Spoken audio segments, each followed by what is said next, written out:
Hulagu Khan کی بیٹی Baghdad میں گشت کر رہی تھی کہ ایک ہجوم پر اس کی نظر پڑی۔ پوچھا، لوگ یہاں کیوں اکٹھے ہیں؟ جواب آیا، ایک عالم کے پاس کھڑے ہیں۔ اس نے عالم کو اپنے سامنے پیش ہونے کا حکم دیا۔ عالم کو تاتاری شہزادی کے سامنے لا کر حاضر کیا گیا۔ شہزادی مسلمان عالم سے سوال کرنے لگی، کیا تم لوگ اللہ پر ایمان نہیں رکھتے؟ عالم، یقیناً ہم ایمان رکھتے ہیں۔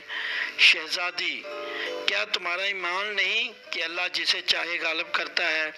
عالم، یقیناً ہمارا اس پر ایمان ہے۔ شہزادی، تو کیا اللہ نے آج ہمیں تم لوگوں پر غالب نہیں کر دیا؟ عالم، یقیناً کر دیا۔ شہزادی، تو کیا یہ اس بات کی دلیل نہیں کہ خدا ہمیں تم سے زیادہ چاہتا ہے؟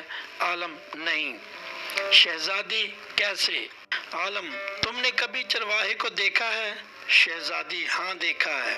عالم، کیا اس نے اپنے ریوڑ کے پیچھے کچھ کتے رکھے ہوتے ہیں؟ شہزادی، ہاں رکھے ہوتے ہیں۔ عالم، اچھا، تو اگر کچھ بھیڑیں چرواہے کو چھوڑ کر کسی دوسری طرف کو نکل کھڑی ہوں اور چرواہے کی سن کر واپس آنے کو تیار ہی نہ ہوں تو چرواہا کیا کرتا ہے؟ شہزادی، وہ ان کے پیچھے اپنے کتے دوڑاتا ہے تاکہ وہ ان کو واپس اس کی کمان میں لے آئیں۔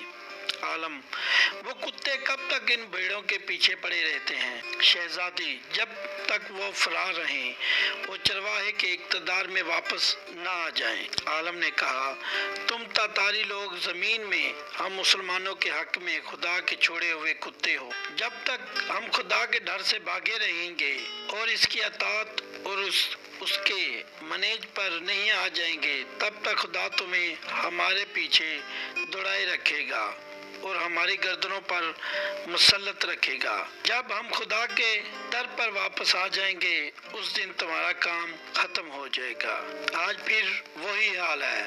آج پھر کتے ہم پر مسلط ہیں اور جب تک ہم واپس نہ آ جائیں اسلام کی طرف، تب تک ہم پر مسلط رہیں گے۔